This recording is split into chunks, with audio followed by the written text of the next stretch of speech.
bahwa tidak dikenal di bangsa Arab waktu itu, menurut riwayat beliau, yang diberi nama dengan nama ini sebelum beliau sallallahu alaihi wasallam illa thalathun, melainkan tiga orang, yang mana para ayah mereka itu ketika mendengar tentang disebut nama Nabi Muhammad SAW bahwa akan tiba, sudah dekat masa lahirnya, dan bahwa akan diutus di Hijaz, mereka berharap supaya anaknya itulah menjadi nabi terakhir, sehingga dinamakan namanya Muhammad anaknya. Menurut Abul Qasim As-Suhaili, Ibn Furaq menyebutkan dalam kitabnya Al-Fuhul siapa tiga itu. Wahai Muhammad bin Sufyan bin Mujashir, Muhammad bin Sufyan, dia ini kakeknya Al-Farazdaq. Jika kita pernah dengar Al-Farazdaq, ya, seorang penyair muhib Ahlul Bait, penyair yang di antara tercinta keluarga Rasul Farazdaq anaknya nikahin Gatot. Yang kedua Muhammad ibnu Buhaiha ibnu Julah, dua dari Aus. Yang ketiga Muhammad bin Hamran bin Rabi'ah. Ini menurut sebagian riwayat tiga ini. Jadi para orang tua mereka bertiga ini pernah mendatangi sebagian kerajaan, ya, suatu wilayah kerajaan, yang mana di antara mereka itu ada orang alimnya. Ini orang alim kitab, ahli kitab terdahulu, kitab seluruh Al-Quran. Jadi ketika mereka berkunjung di tempat itu, para pendetanya ini ahli kitab ini memberitahu mereka bahwa akan diutus seorang nabi, Bismillah, dan menyebutkan namanya, sehingga artinya nama itu ada. Artinya menurut riwayat ini nama Muhammad itu ada di dalam kitab mereka. Nah, kebetulan tiga orang ini ketika pergi itu istri-istrinya itu lagi hamil, sehingga benar mereka itu bernadar jika terlahir anak laki akan diberi nama Muhammad, seperti itu, dan mereka laksanakan.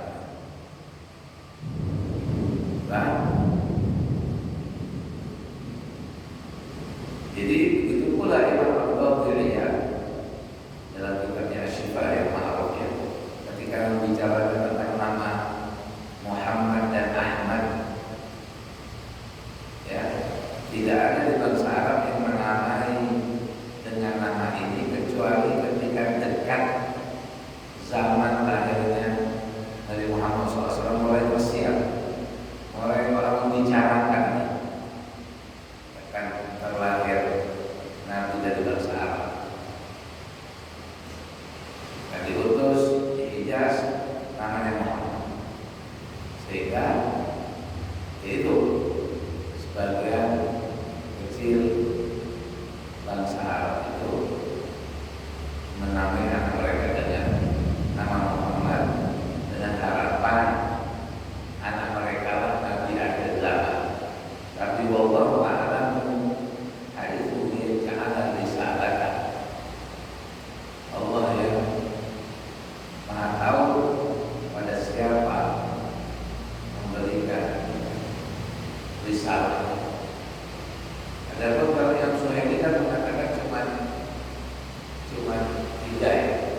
Dan dari riwayat lain lebih dari itu. Di sini Muhammad bin Buhaiha, Muhammad bin Maslam Ansor, Muhammad bin Bara, Muhammad bin Sufyan tadi, 9 6 orang. Ada riwayat 3 orang, ada riwayat 6 orang. Nama-nama tersebut.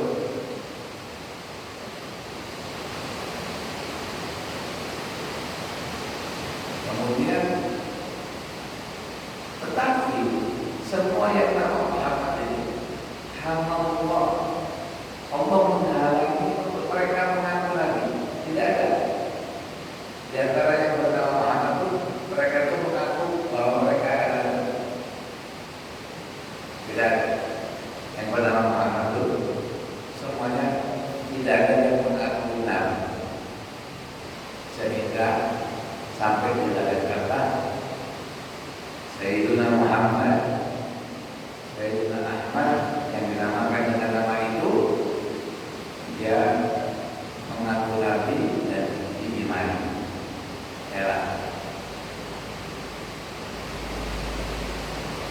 Ini nama Muhammad. Ada nama Ahmad, itu tidak ada di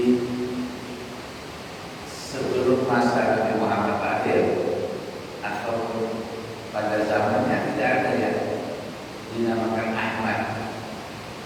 Kalau Muhammad ada, karena tadi berharap dari karena sudah tersiap. Kalau Ahmad tidak ada. Jadi yang mula-mula dinamai Ahmad adalah nanti kita Sayyidina Muhammad sallallahu alaihi wasallam. Ya Muhammad dan Ahmad. Maka dikatakan Ahmad itu lebih dikenal di langit ya nama Ahmad.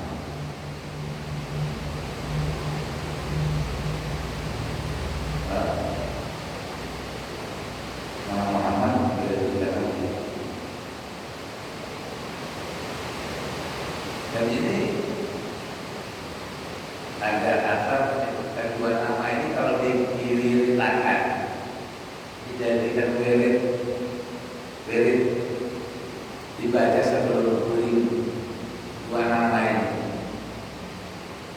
Muhammad Ahmad nih yang mendawamkannya mengulang-ulangnya disebut di situ 22 saja.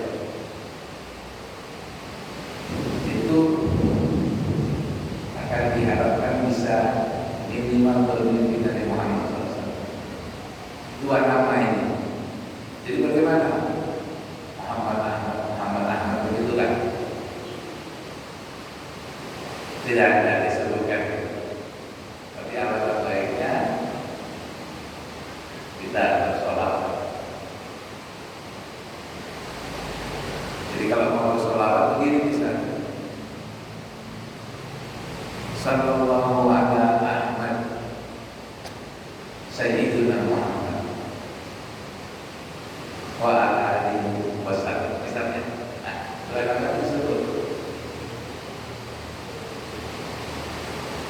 Sallallahu ala Ahmad. Semoga sallallahu atas Ahmad. Siapa Ahmad? Sayyidina Muhammad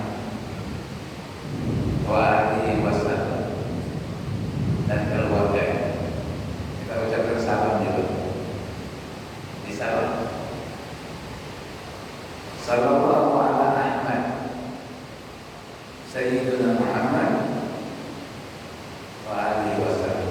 22 kali. Jadi ada fadilahnya nama ini.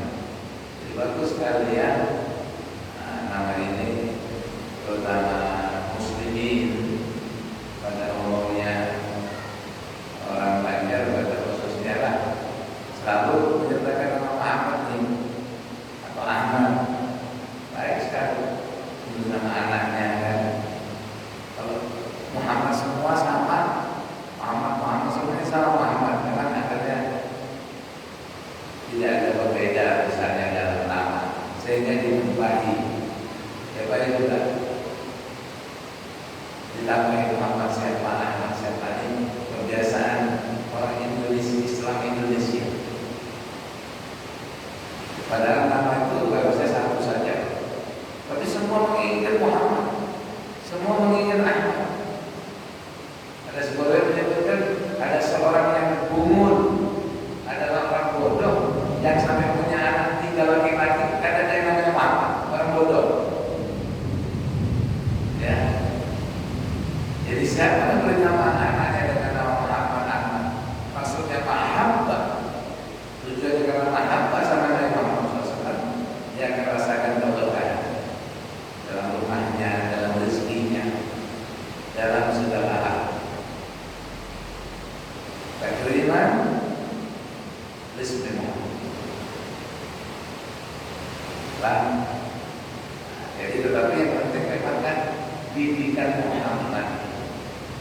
Kan kadang-kadang kita katakan anak Muhammad, anak Ahmad, karena diajari agama, karena dididik akhlak Muhammadiyah, bukan Muhammadiyah organisasi, maksudnya Muhammadiyah ya, akhlak Sayyidina Muhammad, sunnah Sayyidina Muhammad. Ya ini tetap ada keutamaan. Nama itu ada keutamaan. Tapi ini saja. Ada orang kalau dinamakan nama Muhammad, kalau dinamakan nama Ahmad, tapi nama bagus juga, tapi diajarin akhlak Muhammadiyah, maka itu lebih baik. Kan begitu. Namanya Muhammad, mantap. Ada paham, ada sholat, ada berakhlak. Bagaimana? Nah, disayangkan. Nah, tetapi tetap keberkahan nama itu tetap, dan kita dituntut untuk menghormati kepada seseorang yang bernama Muhammad atau Muhammad kepada Nabi Muhammad. Maksudnya kalau ada orang nama Muhammad, kita itu hormat sampai seperti itu karena Rasulullah. Jadi bagus di Indonesia orang Islam ya di Kalsel selalu banyak namanya diawali dengan saya ke mereka, tapi abangnya ngaranya Muhammad juga kata bapak, ngaranya Ahmad juga kata bapak. Seperti Imam Ghazali, banyak ulama yang seperti Muhammad dari Muhammad ke Muhammad Al-Ghazali, jadi yang lagi namanya Muhammad. Nah kalau orang Arab misalnya, oh Muhammad Al-Kabir, Muhammad Saghir, oh ada Muhammad yang besar, masih kakak, Muhammad kecil. Ya kalau kita kemudian ditambahi dengan lain, Muhammad siapa, Ahmad siapa. Nah kemudian biasanya ngambil nama dari nama ulama, karena memang di Banjar nih, ya, khususnya Kalsel itu memang lama sekali, terutama keberkahan meneruskan dan keberkahan dari Syekh Muhammad Arsyad bin Abdullah Banjar. Semua ulama di sini, semua buahnya ini semua keturunan Syekh. Jadi kan memang di Banjar banyak ulama, banyak buah, sehingga banyak sekali yang boleh nama anak-anaknya itu nama a'immah, menulis kitab usul fiqh, sehingga kebanyakan kan selalu i akhirnya. Terakhirnya i, ni atau i, orang Banjar banyak kan, karena semua. Kenapa? Karena mereka itu meniru nama yang sebetulnya kalau di Arab itu adalah nisbah, bukan nama. Misalnya ya Syekh Muhammad Arsyad, namanya Muhammad Arsyad, nisbahnya karena dia Banjar, sukunya Al-Banjari. Ya itu namanya dalam ilmu bahasa Arab ya nisbah. Al-Indonesi, Al-Jawi, Al-Hijazi, Al-Makki, Al-Madani, ya. Jadi nama mereka itu ulama itu nisbah, padahal namanya misalnya Muhammad, Ahmad atau Abu Bakar atau Abdul Rahman, tapi kemudian nisbahnya ada yang Al-Ghazali, An-Nawawi, Asy-Sya'rani, Asy-Syadili, Al-Juzuli, semuanya dipakai sama orang Banjar. Jadi orang Banjar semua namanya I, padahal asalnya bukan nama itu, nisbah. Asy-Syarqawi, jadi Syarqawi, Sya'rawi, Ghazali, semuanya I. Padahal caranya kan Muhammad Ahmad. Kira? Yang penting dari sunnah Nabawi, berusaha berupaya untuk mendidik diri sendiri, keluarga, istri, anak itu dengan pendidikan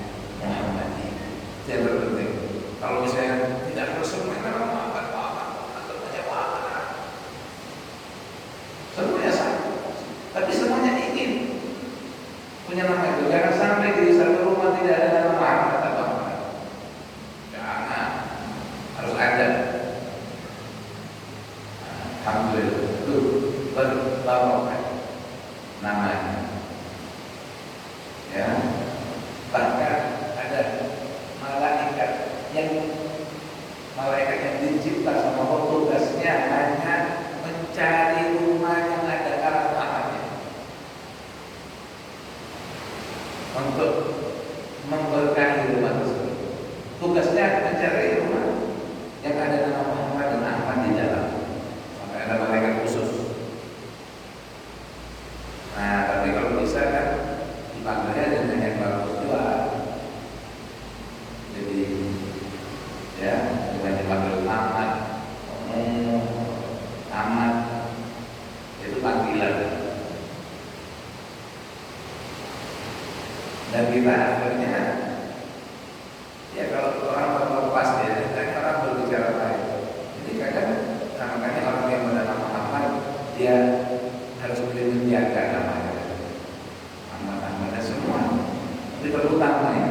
Karena sesungguhnya kita sebenarnya ini kan ada boleh bisa dikit yang namanya Muhammad padahal kata. Dan kemudian apalah misalnya lah itu tak pantas walaupun yang kita maksud bukan Nabi Muhammad, tapi misalnya kita sehari memang Muhammad nih nama anak kita atau keluarga kita atau teman kita, nah, Muhammad di umur nih, nah itu bukan pas, karena baik, jadi harus kita jaga. Padahal kita bukan bisa ini Ahmad di bodoh, nah karena pantas, karena namanya mulia, ya, oke, kita kurang terlepas kalau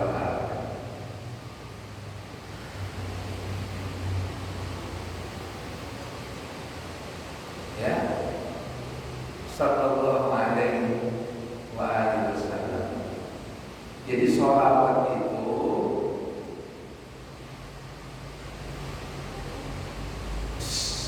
sallallahu, lafadznya bisa fi'il madhi. Kalau fi'il madhi kata kerja lampu itu Allah terbaik. Bujur juga. Inna Allah wa malaikatahu yusholluna 'alaihi. Tapi maknanya dalam bahasa Arab dia adalah doa. Lafadznya ikhbar, memberitahu bahwa Allah telah. Tapi maknanya insya. Sehingga meminta Allah, ya Allah curahkanlah sholawat. Atau lafadznya fi'il amar, Allahumma sholli, Allahumma ya Allah sholli. Kalau sholli wa sallim, kalau sholla wa sallam, atofnya ya. Kata kerjanya lampau, kalau sholla kalau salam lampau. Kalau sholli wa sallim kata kerjanya amar, perintah. Tapi maknanya sama. Ya Allah, sholawati. Nah, apa makna sholawat itu? Nah, sholawat dari Allah maknanya rahmat. Rahmat, kasih sayang. Jadi bagaimana ya Allah, tambahkanlah sayang. Padahal kita kadang pakai minta Allah sendiri selalu bersolawat. Itu untuk mengingatkan kita ya, supaya ingat. Karena dengan sholawat itu kita dapat tambahan rahmat juga dari Allah. Setelah kita sholawat kepada Allah tambahin lagi.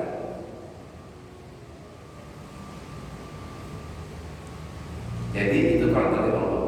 Adapun kalau dari malaikat, bahwa malaikat itu bersolawat kepada kita, artinya memohonkan ampun.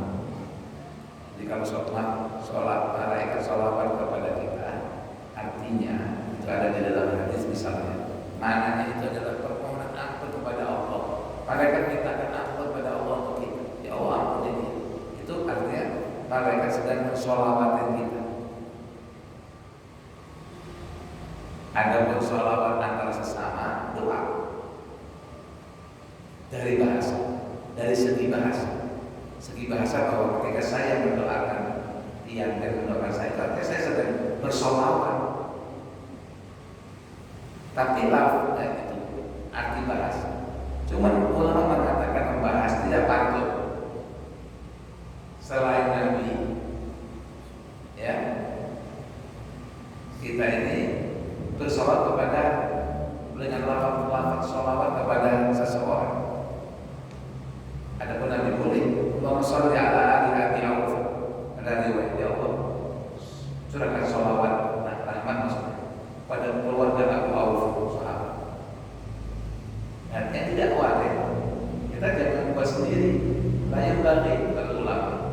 Kita dengan doa kecuali tambah. Jadi solawat itu yang pernah Rasul ajarkan hanya kepada beliau dan keluarga. Allahumma sholli ala Muhammad wa ala ali Muhammad, itu saja. Nasnya cuma itu, Muhammad dan al Muhammad. Nah, kemudian ulama mengkiaskan sahabat itu. Jadi kalau sahabat tidak ada nasnya, ada Rasul mengajari sahabat salawat kepada sahabat tidak. Tapi tabak kita Ahlus Sunnah wal Jamaah mengikuti itu kiasan wa ala alihi wa sahbihi. Tapi Imam Malik mazhab Maliki itu Imam Malik mazhab Malik punya pendapat bahwa ahli itu masuk sahabat. Jadi kalau sholatnya mereka jangan kira kalau sholawat dari ulama Maliki ketika menyebut tanpa menyebut sahabat, jangan dikira karena bersolawat pada sahabat tadi. Mereka bermaksud itu termasuk sahabat. Allahumma sholli ala Muhammad wa ala ali Muhammad, itu termasuk sahabat begitu.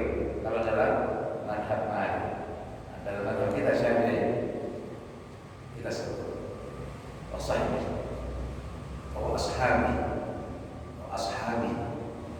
Nah, itu tidak ada nasnya, tapi mengikut. Nah, dalam sahabat apapun apalagi selain itu.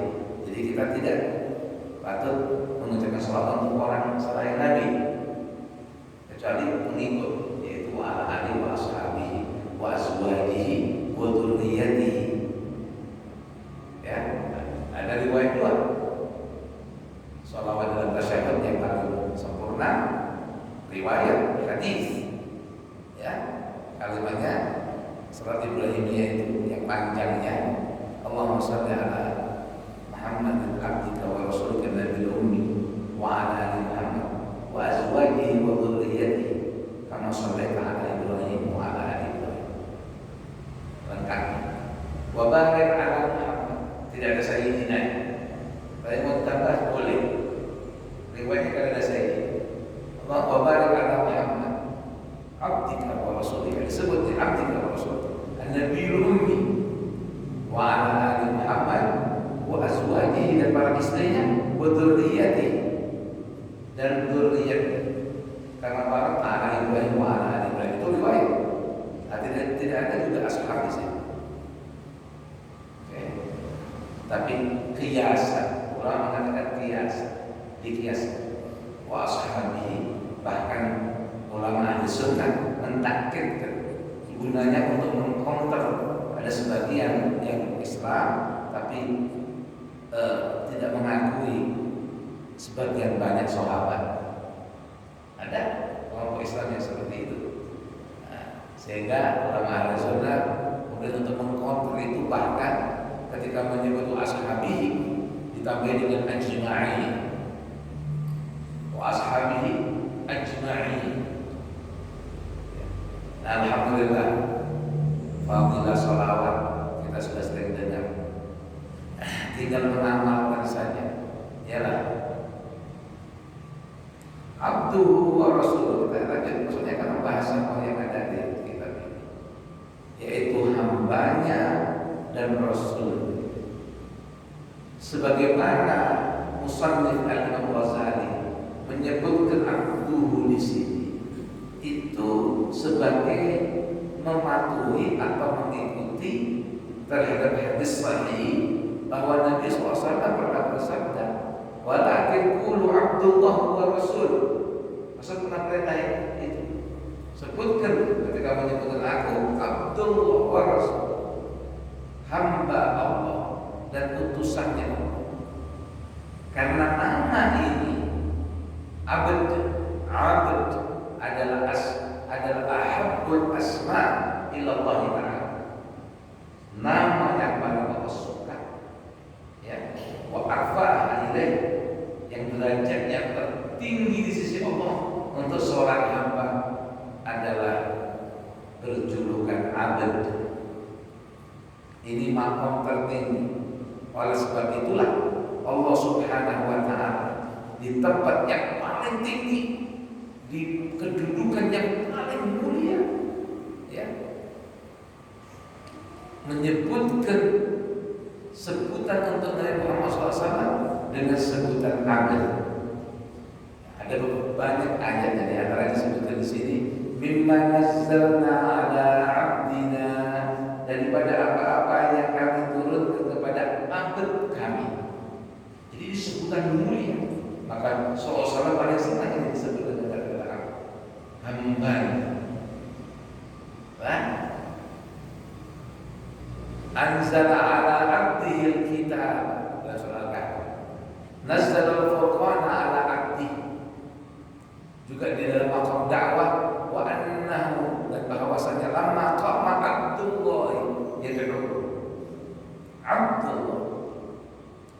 Begitu pula ketika Isra wal Mi'raj, Allah sebutkan dalam ayat wahyunya, asra bi 'abdihi, memperjalankan waktu malam kepada hamba-Nya, kepada abdnya. Juga surat An-Najm, fa'auha ila 'abdihi ma'awa. Jadi sebutan abd ini sebutan yang paling mulia untuk seorang hamba adalah apa? Maka ini termasuk nama yang baik, ya. Rasul SAW pernah bersabda, ahabbul asma indallah Abdullah wa Abdurrahman. Nama yang paling Allah senangi Abdullah dan Abdullah, Abdullah dan Abdurrahman. Bukan Abdurrahman, tapi Abdurrahman. Roh. Ada juga riwayat Abdul asma ma'ubid wa ma'hubbid. Ini kan kalau mau cari nama anak lo untuk laki-laki memang nama yang paling awal, yang ada abdnya, yang ada hambanya. Abdullah, Abdul Rahman, Abdul Rahim, Abdul Halim, Abdul Malik, Abdul Quddus, Abdul Jabbar, dan seterusnya. Dan yang ada hambanya, Hamid, Mahmud, Muhammad, Ahmad, dan seterusnya.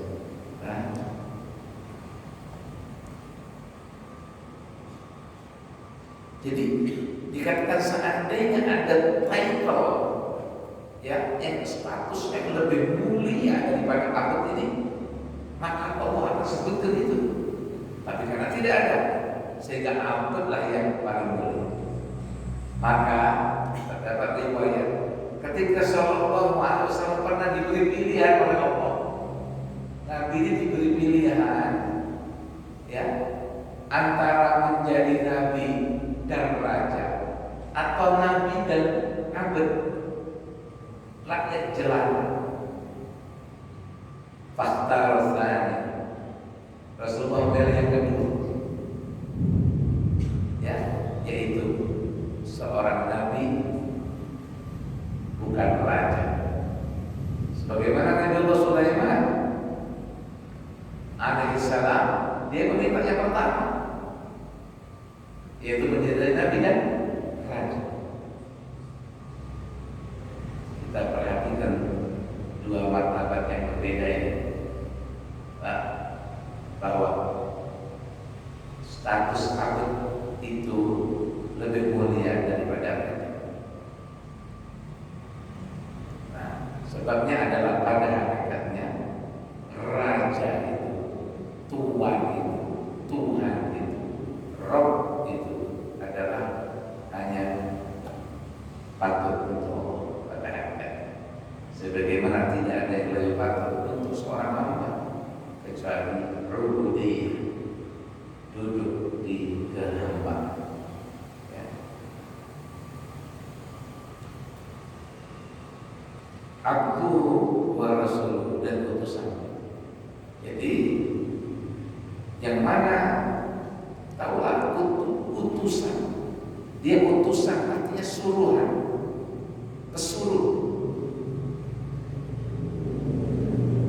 Manusia yang disuruh berarti pembantu, pelayan. Cuman minyak, utusan minyak, pesuruhnya. Nah, Rasulullah, ya Rasulullah, perantara antara hamba selainnya kepada Allah. Wa anna Muhammadan abduhu wa rasuluh.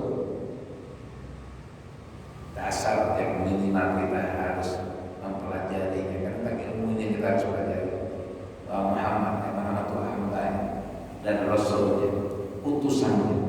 Utusan itu kan membawa, Rasul itu membawa risalah, utusan itu membawa pesan, surat dari yang menyuruh. Risalah yaitu suruhan tadi untuk Nabi Muhammad SAW itu amat. Ini perbedaan antara Rasulullah Muhammad SAW dan seluruh mursalin dan para rasul yang lain. Bahwa semua rasul risalahnya itu adalah untuk khusus kaumnya saja.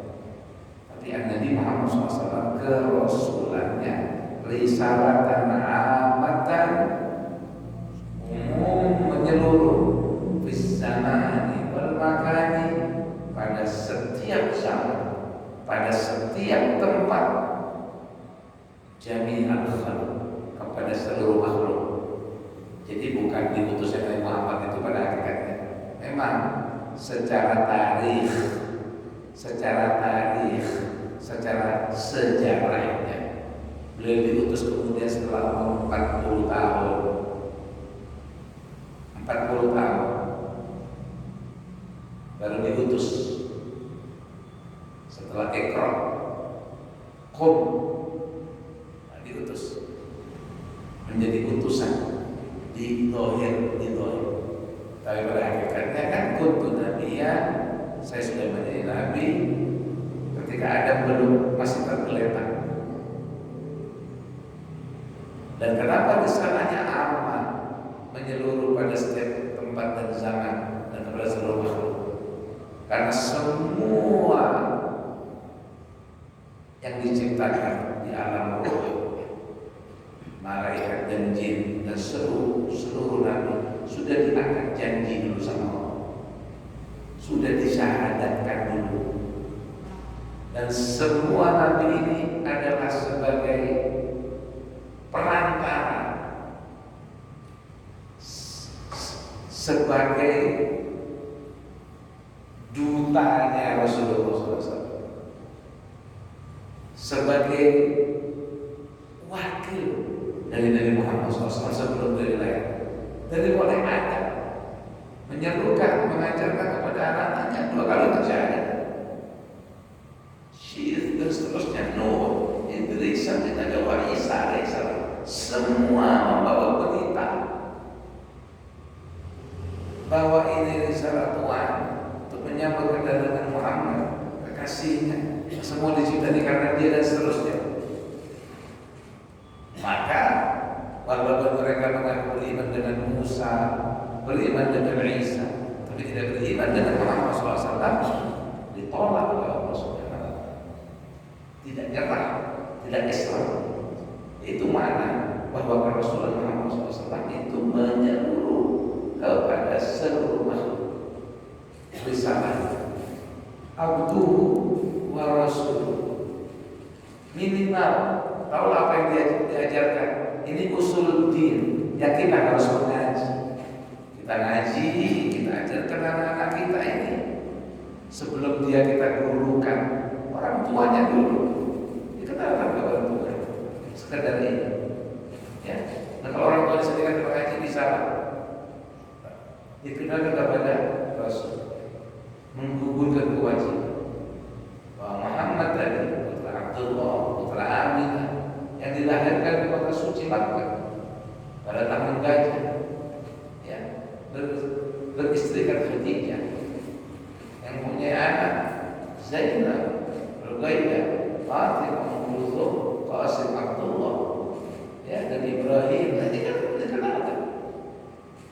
Nanti muawal ada kemana dalam masa. Memang Rasul ajarkan, Rasul suruh kita ini mengajarkan anak kita ini menggugurkan kewajiban. Nah ini usul ini. Orang tidak kenal nama-namanya, kemudian mengaji. Nah isinya ini.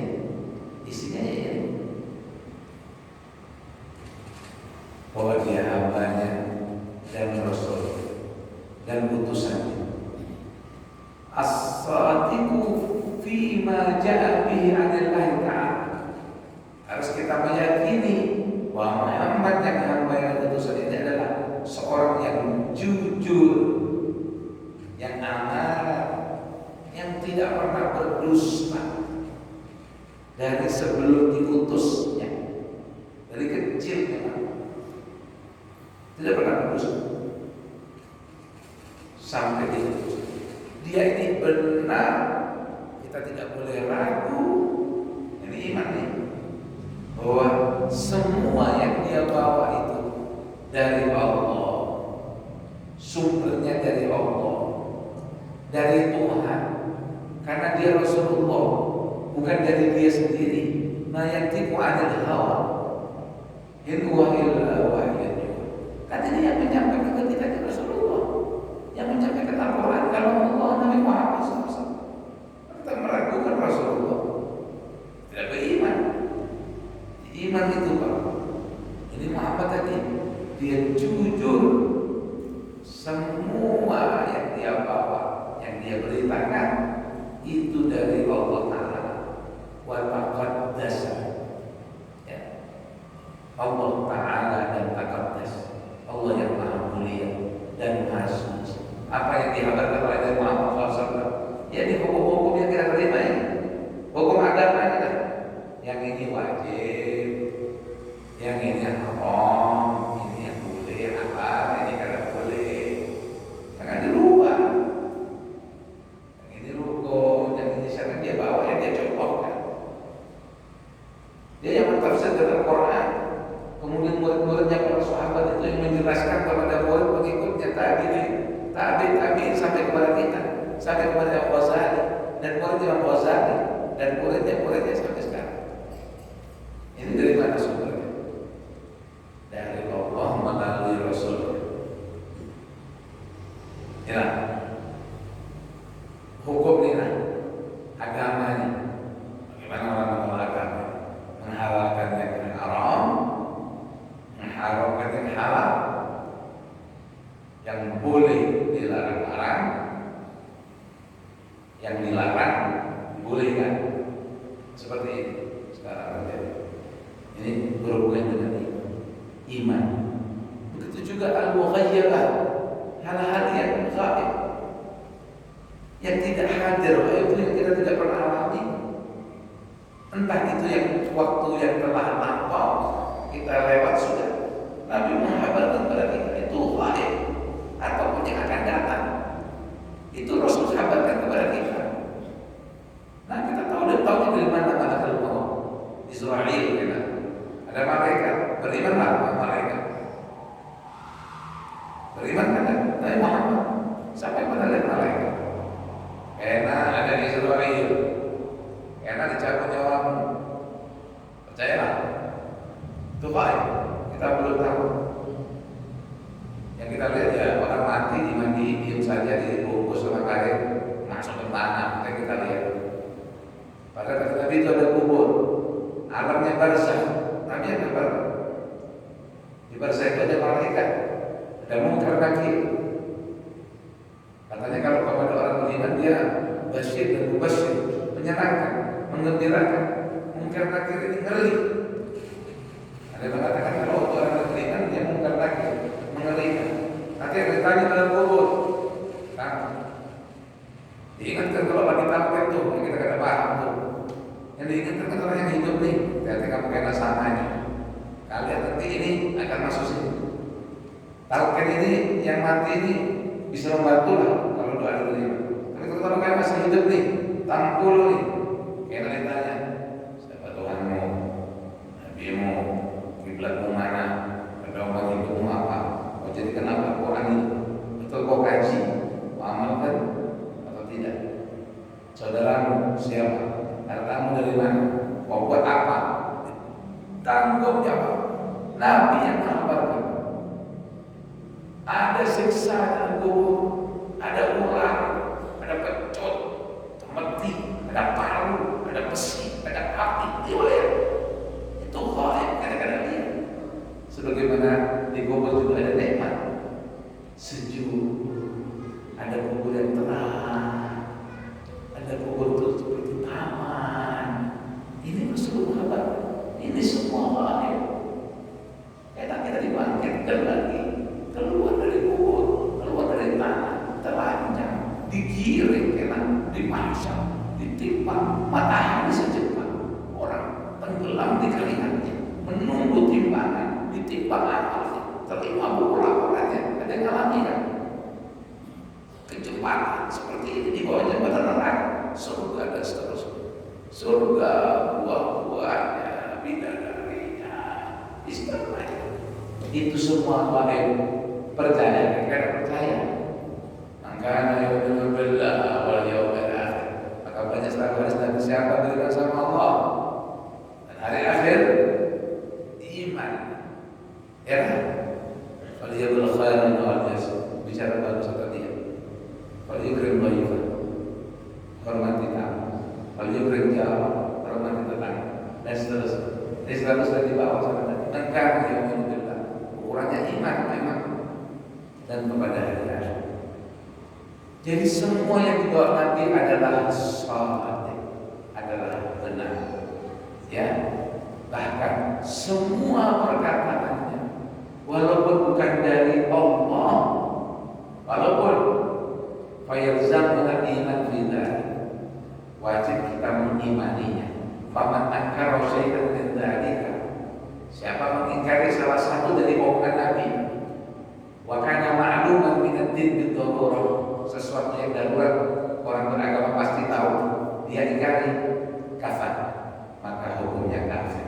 Tapi yang menghukum kafir bukan kita ya. Yang kafir itu yang si bodi hakim Islam. Wa fima warada ala lisani min umuril akhirah, semua yang dibawa adalah jujur dari Allah, dan di dalam apa-apa yang melalui lisannya daripada perkara-perkara akhirat, ya, yang berhubungan, ya, ayat al-muta'alliq bihima, yang berhubungan dengan masalah biha, gitu ya, berhubungan dengan biha, berhubungan dengan urusan akhirat. Ba'da an khassahu Allah Ta'ala kama khassa ikhwanahu minal anbiya wal mursalin. Semua para nabi, para rasul juga membawakan ini, diistimewakan oleh Allah dengan membawa ini. Tapi Rasulullah adalah yang lebih diistimewakan lagi. Ya.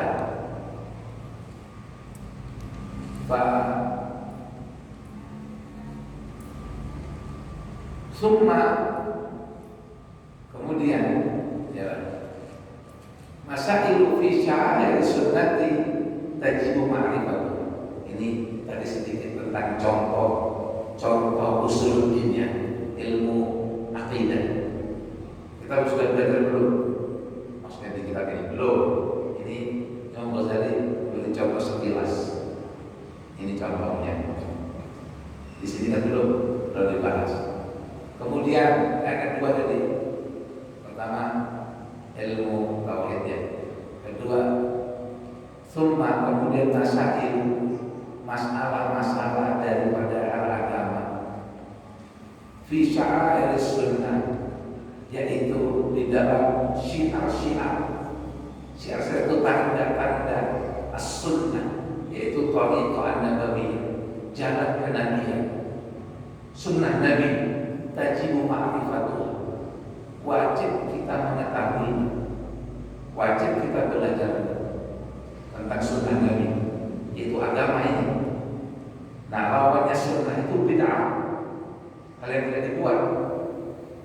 iyyaka, ketika Imam Ghazali membicarakan tentang sunnah, Imam Ghazali mengatakan kita wa iyyaka an tabtadi'a fi dinillahi subhanahu wa ta'ala. Awas kamu, hati-hati, jaga diri an tabtadi' untuk berbuat bid'ah, membuat sesuatu yang baru dalam hal ibadah. Ya, entah itu dari diri kamu sendiri atau dari orang lain. Dalam agama Allah yang Maha Suci dan Maha Malam ya'ti bihi kitabun wala athar.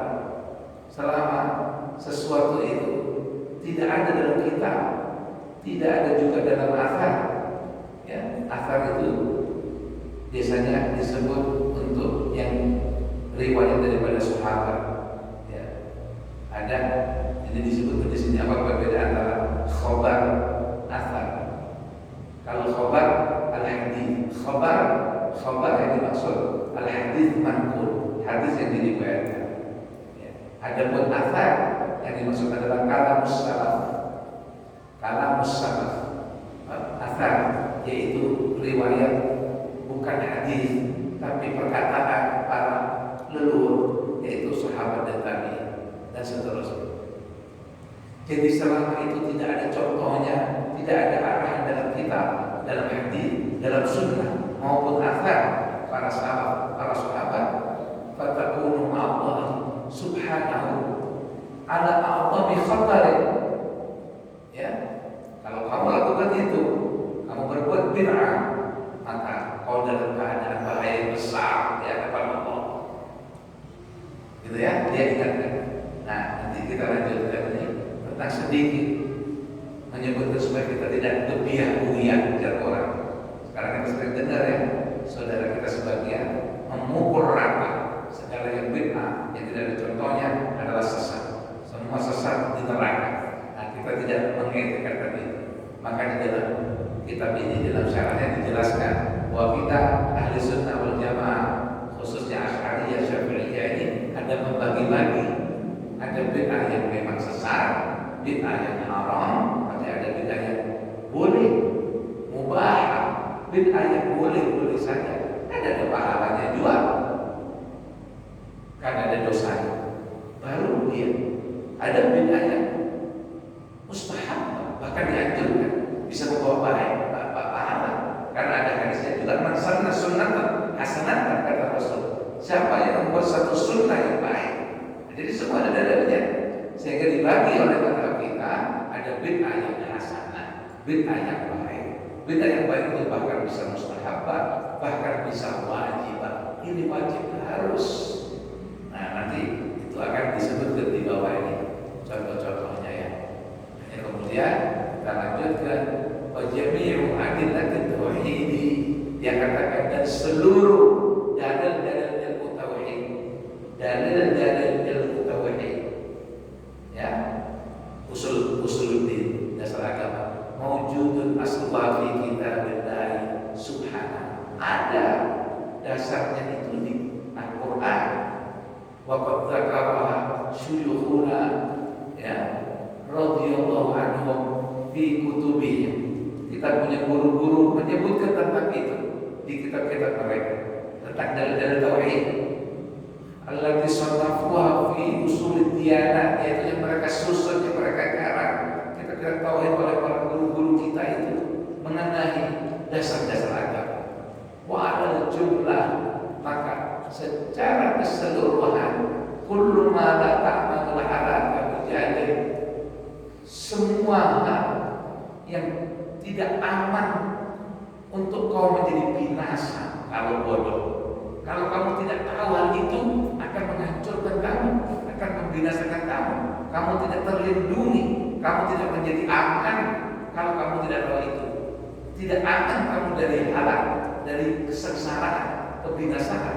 Maka ini secara garis besar ya, yang bisa dikatakan secara garis besar, wa talabul ilmi fardhun, maka menuntut, mengaji, mencari tahu tentang pengetahuan yang itu, yang jika kau tak tahu kau akan hancur agamamu, maka hukumnya wajib.